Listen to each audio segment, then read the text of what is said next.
welcome to Merlin's Magical Storytime with me, Louise, and Merlin the Unicorn with his magical mane. So let's take the hood off and you can see me as your reader today. So if you've never joined me before, you might want to like and subscribe to my channel so that you don't miss out on all the future story times that I'm going to be telling you that will help you and your children connect with being in this inner magical place that can help to open the imagination, to bring a little bit of calmness, to allow you to settle and feel reassured in your day and the days after as well. So I hope you've enjoyed my previous stories. And Merlin has found a really interesting story today to bring to you. And I've just been reading it as well before I read to you. It's called Our Tower. And I'll just read the back of the blurb. So the back of the book is called The Blurb. I quite like that, it's interesting. 3 friends feel the call of the wild. Whipping past their windows, they creep out of their block in search of adventure, only to find that the magic of the ancient forest is not so different from the magic right at home in their tower. And I find this, it was really intriguing. It was really kind of gripping, this story. So I hope you're going to enjoy this. So I'm here, Louise, with actually I've got my Elmo mug. And you might want to find somewhere snug to get ready to listen to the story. If you're at school, you might want to curl up in the quiet corner. You might want to get a teddy, you might want to get a blanket, or maybe you're in bed and you're just ready to go to sleep and you want some really gentle stories to help you drift off. And that's where Merlin comes in, because he's so cuddly and cute as well. So I'm ready to read this story to you. So on the front of the book, we've got the title, Our Tower, and we've got 2 names. So the author, even maybe the illustrator. So we've got Joseph Colello, and Richard Johnson. And this is a hardback book.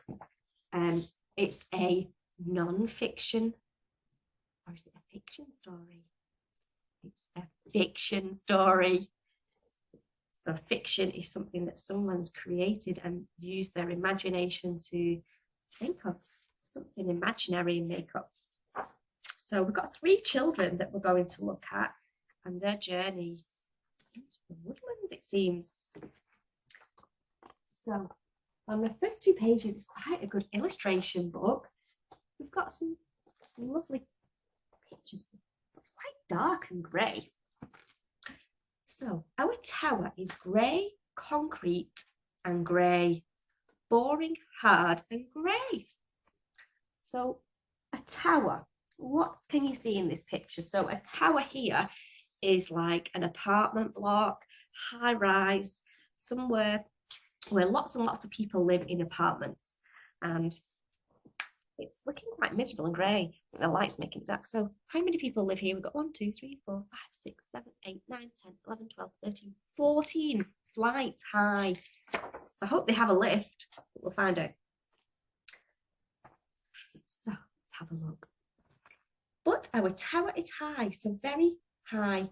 From its fabled height, we can see rushing waves of green beyond the grey of the estate, beyond the black of the roads, beyond the aches of our legs. So even though they describe their tower as quite, I would say, quite miserable, grey is not really a vibrant colour. It's something that you maybe associate with feeling very low emotionally. Maybe you feel sad and down. But yet they're describing, they can see in the distance, this green, this waves of green. What do you think those waves of green are? I hope you can see. They're actually trees in the distance. So let's look where the children are. The children are in the top levels, the top parts of the tower. They're looking across. So from our window of the tower, we see a tree gazing up at us with the big leafy boughs. It sings in rustles and whooshes, rustles and rushes that only we hear, that passes by down below cannot hear, have forgotten how to hear.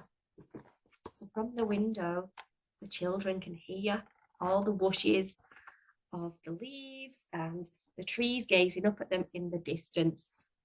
So here they are looking out the window. But the song vibrates within us.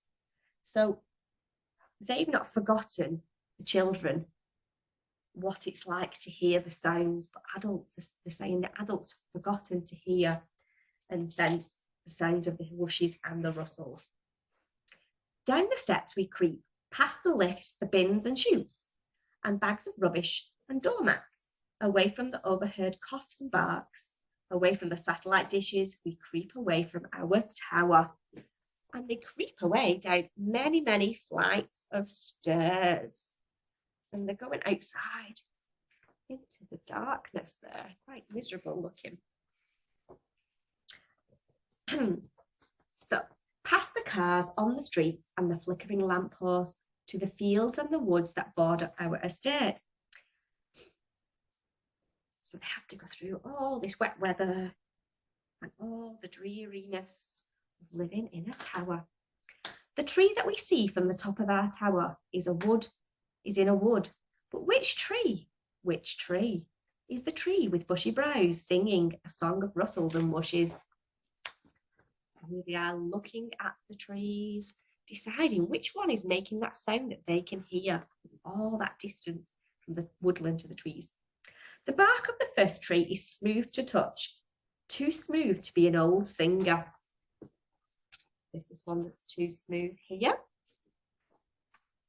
And they've got the magnifying glass out to look around. The bark of the second tree is sappy and wet, too sad to gaze at the tower. Too sappy. So here's the sappy tree. Can't make that rustling and mushing sound. But the bark of the third tree is old. The bark of the third tree is really old. Ooh. Old and wrinkled, warm and cracked, and from a crack is a song spilling, a song of rustles and whooshes. The crack widens and the song sucks, and the trunk is deep, and we tumble in. So look at this really ancient, wise tree, maybe. This is the one that they've identified. They know that sound from the top of their tower. And all these leaves are blowing and guiding them into the trunk of the tower. What do you think is going to happen when they tumble into this tower? Tumble into the tree, even. Let's find out.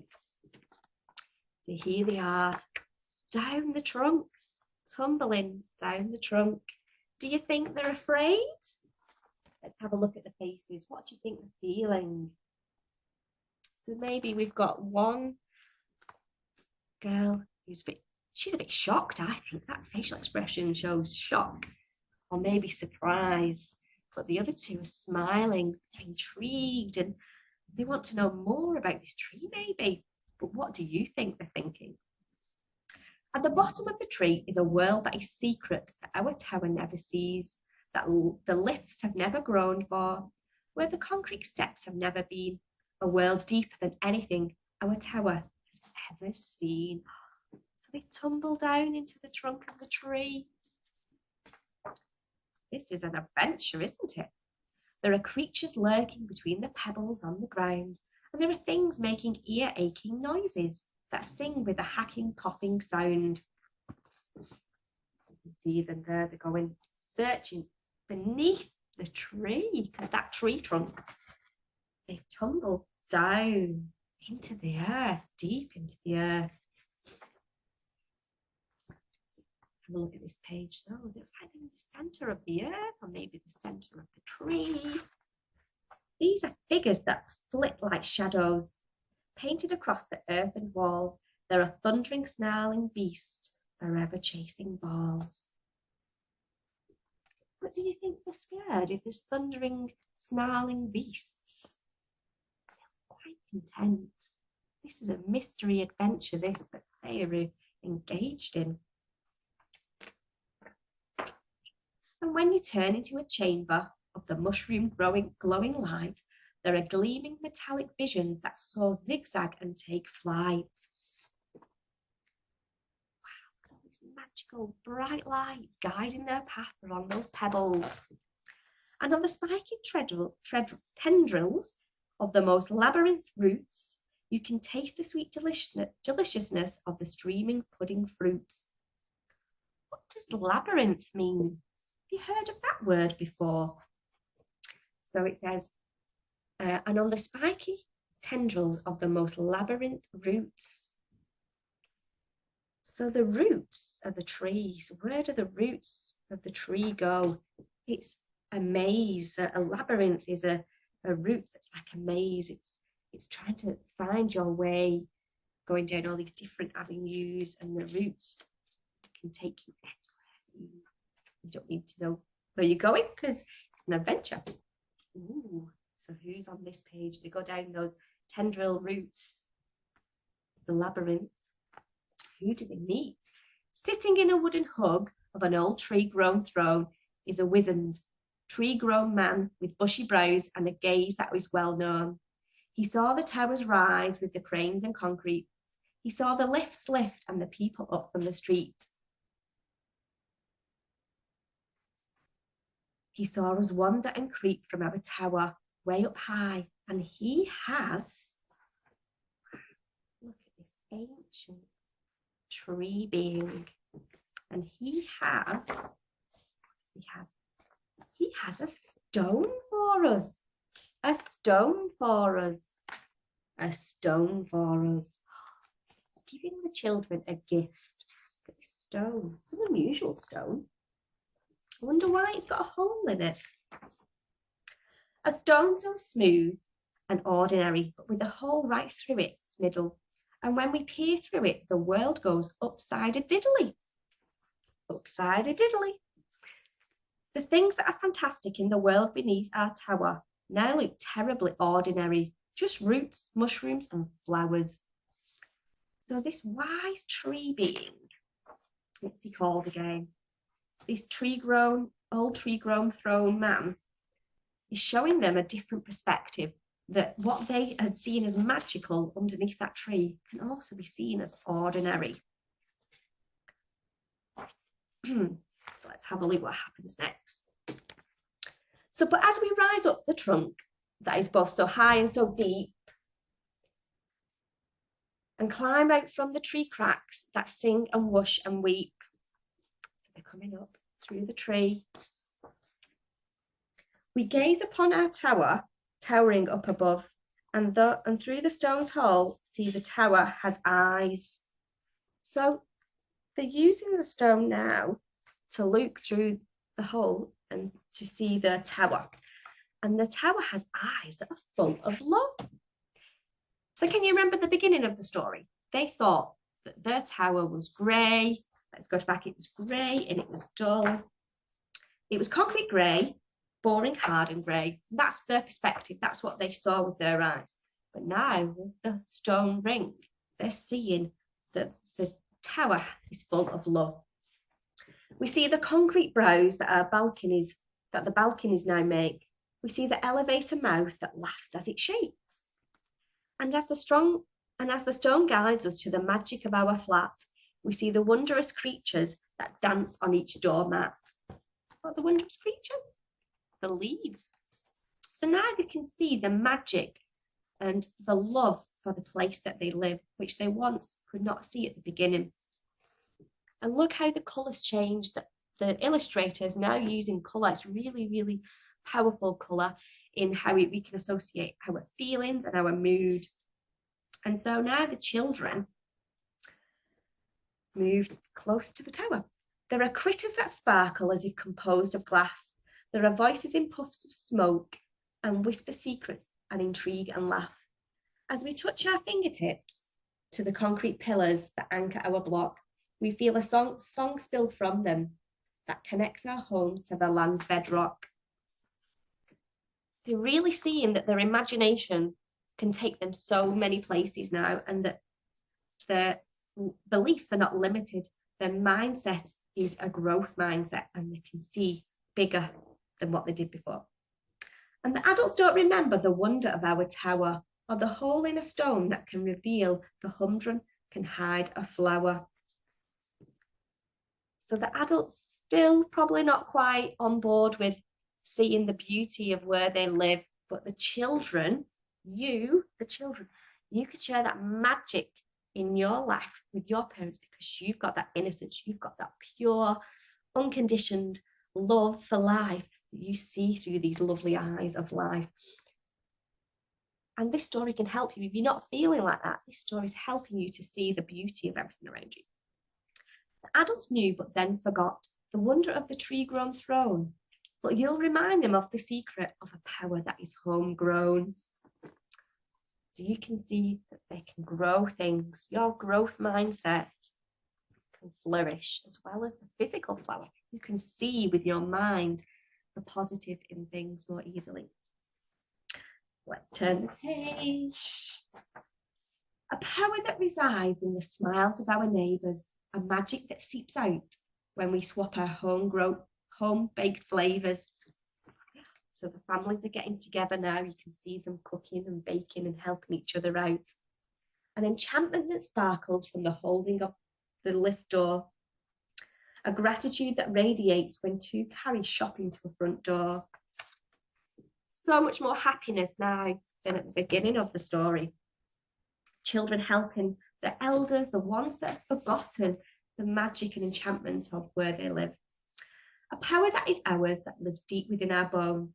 A power that connects us all to the ancient tree-grown throne. And then we'll all see the beauty of our tower. And together we'll all remember our own deep hidden power. So look, the stone is helping them to see through fresh eyes. They see the tower in all its pure glory, the day it was built. So what could you use as your stone? It doesn't have to be one that's been given from an ancient tree-wise man, but you could find something that could help you feel positive. You could go into nature and you could even find something on the ground. You could go on a little bit of a hunt to find something that you feel connected with. Maybe around the base of a tree, you might find a stone, you might find a flower. So what does Merlin think? Merlin really thinks that you've got something maybe in your home that you could use as well. Maybe something in your toy box, maybe something in your garden. So he's asking you to go and have a look. Take yourself outside and to explore nature. And nature really helps you to connect with the love for your life. And that's what he wants to share with today. It's about gratitude. It's about seeing the innocence in your childlike essence, that you can help adults share and experience what they've long forgotten. So this is your story today with me, Louise. It's called Our Tower by Joseph Colello and Richard Johnson. Colio, I think it's Colio. I'm saying his name wrong. Really enjoyed that story. And it's something you can listen again and again to and embrace of an evening before bedtime, just to help you get a positive mindset about how you're seeing things, that growth mindset, that gratitude, appreciation and positivity in your life.